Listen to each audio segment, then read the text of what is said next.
Was it you that pointed out that they were a little bit more mature than? Yeah, that was Ryan. Yeah. That was earlier. Yeah, they played them a slightly bit older. Yeah, slightly a little bit older. And I mean, one of my favorite things about like the younger Turtles was the fact that they were like always jumping around on their skateboards, doing a bunch of different things, and just being, more teenager-ish. Right. Yeah. The only time you really see him get kind of teenagery is every now and again, smart alecking Splinter. And then when they start chopping up pizza, and they do that weird. Part of those scenes too, kind of. But look, I mean, when you grow up in the hood, you grow up faster. They kind of irked me a little bit in the sense that some of the scenes where they were supposed to be like, kind of act a little bit more like, ooh, pizza. Right. Where is it? Oh my God, where is it? Where is it? Where is it? Type thing. That was kind of like a little bit like forced and not really like teenager-ish. Mm-hmm. Although they did nail the whole Cowabunga, awesome rap shit, and then Bossa Nova. They did pull that stuff out. That was purely teenage type, like Bossa Nova. Yeah, so I mean, like I said, I never said that as a teenager. And the other thing, that's why you would have looked at him like he's crazy. The other thing is, John brought this up as far as the movie holds up today. I mean, you need to clarify that a little bit more. If you view some movies from the 80s, especially movies when they have these people in these costumes, is the costumes hold up, the visuals hold up. It's not like stepping back stepping back in time. Like some of the Critters movies, some of them don't hold up. RoboCop doesn't really hold up. Of course, Critters in space won't hold up. There's it's just overall the theme and the feel of the movie still holds up to me. See, I can't really. To me, there was always a sweet spot between special effects and practical visual effects and things, and which is they've kind of lost that sweet spot, especially nowadays. Only a handful of people really do it. The Ridley Scotts and Peter Jackson, Chris Nolan's of the world and stuff like that. Try to do as much as they can, but something about those old costumes, it's still kind of as fake as the some of the CGI stuff that you've seen, but something feels just a little more, tactile, like I can reach out and touch it still. And there's really something to be said for that. Obviously, they didn't have the... Hold on. I was going to say, one of the things I think I agree with Ryan is especially on that, is because a day when all you generally see is CGI, is sure. I think you're a little more forgiving because it's not obviously CG. Okay, well, that's the thing. Let me come back to that, because I agree with you, and I agree and I disagree. And I gotta say this though. I agree that there is something about them that is like you can almost see that type of costume stylized creation. Yeah. Kind of the monster creation of the costume, and I'd even use that as a monster thing, because it's basically took those type of things and mixed them together, and that is great precision done by the Henson Corporation. Hold on. Again, I mean, arts that are being lost. I mean, stuff like the model making of these creatures, the costume making. I mean, a handful of people still do these big costumes, but who does miniature models of towns anymore to blow up? Everybody just CGIs over Google Maps. So I think those costumes could not be done any better today. Can I say that? That's what I mean by I agree. Sure, yeah, no, hell no. I agree, but I disagree in the sense that I still don't think they hold up, but I do not think they could be done any better today. My point is, I think they hold up as well as some of the more mediocre CGI that you've ever seen. CGI wouldn't hold a candle to these guys. I think this is a little bit of a non sequitur, but I think they hold up as good as the Iron Man suits in the Iron Man movies. Okay, I'll give you that. But I don't think they hold up, and I'm going to bring it back to one of the first movies we did, is Alien. I don't think it holds up as well as the things that were done in that movie as far as the space area. But when you cover something with gallons of KY jelly, I mean, come exactly. on. So it's a different thing. Yeah, you get a glisten that you can't get anywhere else. Exactly. So I think they could have, and they were able to do things with that creature, like just on sort of strings and no. I'm not talking about the creature Alien. I'm talking about the actual scene work and things like that. I don't think that type of stuff from this movie holds up. I'm not talking about the creature anymore. I'm talking about the set design. Just the film itself, aside from it feels a little Dick Tracy to me. Well, here's a question. I didn't think that at all. I think it felt like Dick Tracy vibe. Although they really nailed that movie too. I mean, as far as what they wanted that to be. But you know what I mean, though. The set and the way that things were built around them, it kind of felt a little. See, I personally disagree, but that's But I have to say I'm a little biased because I am a fan of the movie. Always have been. I'm not. Okay, let me put it this way: times of when people made movies in the 90s, starting with the 90s, the 90s action movies and whatnot happened to be the best set of action movies because again, you're dealing with practical effects and people who still know how to blow shit up, etc. So we're sorry. So we're running. Yeah, we're running a little late. We're cutting into other things. What is your score on this? Yeah, as far as the whole thing goes, I would reserve a 2 for the ones that come after this. So as far as what we've talked about, I think it did what I wanted to. So it's a 3, but it's a low 3. Okay. So it's the all right. Defend. If we had a point. Oh God, I wish I could justify a 4 for this one because I'm so fucking biased to everything this movie's about. I justified a 3. I mean a 4. Yeah, I mean, and look, I probably could. I'll suffice it to say I'm going to give it a wicked high 3 if James is going to give it a low 3 if that's a thing. I'm on the verge of giving it a 2. Let me just put it that way. Which is shocking because I would give the second one a high 3 as well. Really? I'd give the second one a high 3. Who's kicked ass? Really? I mean, it didn't have Rocksteady and Bebop, but it was the close. And so what's your rebuttal, Ryan? Man. I don't know if I agree with the whole Dick Tracy comment, but I'll give you the the soft shell thing and stuff like that and like I said, I even mentioned them seeming like they were a little bit older. I love the world that they put these 4 turtle suits in. Like it was legitimate. Except, I mean, I don't think that those types of underground, teenage clubs really existed. I love the whole, regular or menthol thing when in the Foot HQ. That's something, I was probably 7 or something, or maybe 8 when I saw it the first time, and I was like, menthol? What is he offered him cigarettes? This is bad. They're doing bad things. Wow, brainwashed at a young age. Beauty of innocence, right? Yeah, then Camel Joe came along. Right, and I'm going to close this and start smoking the rest of my pack of cigarettes. God. Anyway, again, I love the world that they dropped him in. I felt they really tried to do. I felt like there was somebody in the room that was yelling, "We need to make this the best Turtles movie we can," and then somebody's in the room like, "We need to make this a realistic movie," and they just met in the middle somewhere, like fighting each other. I think you're right. I think this is the best one besides the cartoon that came out a couple of years ago. I think this is the best one they've made. I think this is better than most of the movies they've made, the television shows they've made after the original. Sure. Yeah, I'd give you that. I would give you that.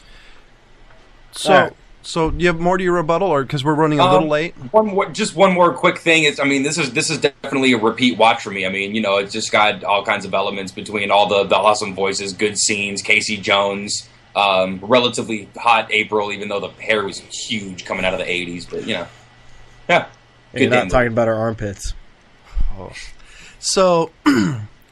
and other news. So here's some of the movie news. Is Abraham Lincoln Vampire Slayer is supposed to come out October 23rd. I thought it already came out on DVD. But, wow, DVD. Okay. It's supposed to come out on DVD and Blu-ray the 23rd of this next month. Wow. Which is really don't want to let that title get cold for a second, do they? No. I mean, I'm excited about it. I mean, I haven't bought a lot of movies. I'll probably buy this one on Blu-ray because I'm looking forward to it. That's one of those ones you always like to throw in at a party and have 9 people sit there and make fun of it.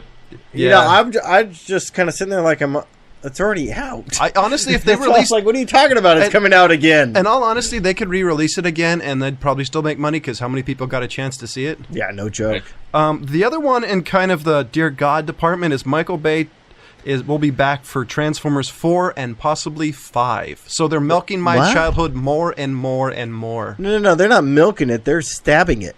It's close enough. They're beating the dead horse. Is what they're doing. Or a dead cow. Shoot, they're beating a dead cash machine is what they're doing. According Money just keeps flying out of that horse. Now, the next one is one that you'll definitely have to see. According to Carl Urban, the Chronicles of Riddick sequel has an indie art house sensibility to it. It says it'll be closer to the feel of Pitch Black. Oh, okay. Yeah, the first one had a wicked indie feel, which was lost entirely in the Chronicles of Riddick. The Chronicles of Riddick was a big box office movie. Yeah, well, because it was coming off the heels of Pitch Black. That movie ruled. Yeah, like a decade later. I liked Pitch Black. Yeah. I can't say I was a big fan of any of the Chronicles of Riddick. I watched them all, even the cartoon. Yeah, even the Chronicle Animatrix, whatever you want to call that. I liked both of them, actually. But, I mean, you're laughing over there. I didn't like any of those. I mean, they weren't, like, horribly, like, I felt like I was just, like, my eyes were raped after it. But, it was pretty bad. I mean... Harsh. Yeah, I think it watered down the character a little bit. Yeah, it did. And the second part of the why department is Smurf 2. The Smurfs 2 is scheduled for a summer release of July 31st, 2013. The Smurfs 2? Won't be waiting on bated breath for that So one. this one has them, apparently Gargamel makes 2 evil Smurfs. Are they both female? No, one's female, one is male. And they go to New York for some reason again, and they can't stick to the damn forest. How about sticking into whatever the damn Smurfs are from? Yeah, no joke. And the next one is Jim Carrey's in Kick-Ass 2 as Colonel Stars. According from what I've read, he'll be in a supporting role. Did you? Oh, really? That like a decent sized role? I didn't find anything major. I didn't find anything that specified exactly what a supporting role. I don't know if he's going to be in a couple of scenes or if he's going to be there the whole time, or I don't know. Did you guys like the first one? I love the first one. I haven't seen it yet. I'm saving it. I want a hit girl. Yeah. Hell yeah. I want a little like midget hit girl that I can go sick 'em. I was gonna say. I bet if you ask your wife, she'll hit you. I mean, no, she doesn't want one. She didn't like that movie. I did. I liked Hit Girl. And the next one is I'm actually kind of excited. Is Anthony Hopkins is to play Hitchcock, and a film about he's got to eat a lot more. It's about around the same time. It's about in the same time the movie Psycho's played, and it's supposed to be, I guess, a backstory of him and somebody else, and how they meet. Hotel and everything. Just a kind of a biopic, or are they doing something weird and supernatural with it? Like, no, I think it's supposed to be like a biopic about him and his interaction with somebody. Apparently, my notes got lost in the process. See, I liked Hitchcock's supernatural more than I liked his mystery, and I really enjoyed his mystery. His supernatural stuff was like really, really well done. If you guys ever don't know much about his old Supernatural, go back and watch the early Treehouse of Horrors. Most of the Treehouse of Horrors, The Simpsons, based on the Supernaturals of Hitchcock. Well, shoot, look, I mean, it's really easy to find the Alfred Hitchcock Presents and the Alfred Hitchcock Hour. They're everywhere online, dude. Yeah, they are, but I mean, worth watching, man. They're as good as the old Twilight Zones. They're kind of timeless when you watch them. It's but just I enjoyed reading the storytelling, reading the books that he put together, the Alfred Hitchcock books. Oh, he did a suspenseful book, the mystery book, all those things, and that's what I read before I saw any of those. Anyway, so that one looks interesting. The one I can't wait to see the Chronicles of Riddick sequel because I'm hoping it's going to be good. From the pictures I've seen of it online, I'm not sure about that. I'm not a fan of Carrie. Period. So I haven't seen. I've been saving Kick-Ass because I figured James or Ryan will pick it in the future. So I haven't purposely watched it because of that. Blasphemy of not being a fan. Dude, if I had known that, I might not have done the pick I did this week. And just I can't wait for Vampire Slayer. That's the Hunter. That's the one I've been waiting for a long time. Yeah. And so next week is James's pick. And what did you pick? All right, so we've kind of discussed this before. John and I have. Kind of tossed it at Ryan a little bit just to see what he would think. I'm doing I'm doing part 1 and part 2 of a movie. It started out as an anime series that was banned in Japan. Oh no. Yep, I'm doing it. Oh dear God. I'm doing it. We talked about this. I'm doing it. Oh, we are doing all 4 of them. We're doing Gantz, the movie, the live action movie. And then we are doing Gantz the Perfect Answer, which is the sequel to it. It's the second part of Gantz. At least I don't feel bad now about wanting to pick the unrated version of Caligula. Are you serious? No. I was going to say you're going to have me watch that one again? I was going to say, by the way, I know somebody who has that DVD. Really? Oh, now, ladies and gentlemen at home, look to the left of you, look to the right of you. If there's any people there, they have not seen Caligula. I guarantee it. I've been avoiding Caligula my entire life. I've never wanted to see that movie. Okay, so back to what I'm doing. This is actually this is an anime series that only got released in the States. It was banned in Japan. It came out here, and it was banned for violence. Yes, it was banned. It wasn't banned for nudity, no sexuality. It was banned for violence. It was too hyper violent. Yeah, that's what we're going to be doing. This is a 2-part series. This is the first one and the second one. So that means we're watching 2 movies this week. All right. Homework. Everybody. Homework. So, ladies and gentlemen, that is what you need to watch for next week's show. And to do a little wrap up on the show, I gave Teenage Mutant Ninja Turtles a 4, which it belonged at a 4. James and Ryan both gave it a 3. Wow. That's my higher 3. That's your higher 3. That's my lower 3. Screw you. Shut up. Wow. So like I said, I gave it a 4. James and Ryan gave it a 3, and we'll see you next week. Hi, I'm Rob Charney, Old Guy Tech TV, and I'm here to talk to you today about Windfall. Windfall is your local paper for classified ads, for what's happening in El Dorado County, for just about anything that has to do with El Dorado County. And they've got some great specials going on right now. As a matter of fact, they have a business special that is stated so that it's a 12-week business text ad for only $60. You can't hardly buy anything for $60, let alone a 12-week ad. Now, of course, you can always add to that or shorten it, whatever you think you want to do. They'll work with you 100%. They'll put the artwork together for you. They'll put the layout together for you. All you need to do is get a hold of them, and they'll take care of all the work for you. And trust me, it works. And we've been with the Windfall for a long time, and it's a great relationship between Old Guy Tech TV and News 44 TV and the Windfall. And we want to make sure that you get to take the same kind of advantage. The paper's incredible. I really highly suggest that you go ahead and you pick up a copy of just about anywhere. They're everywhere, any restaurant or in front of the drugstores and many other stores. You'll find the Windfall there, and it's a great deal. And let me tell you a little bit about Rob and Tina. They've worked very hard to make this newspaper something that they're very proud of.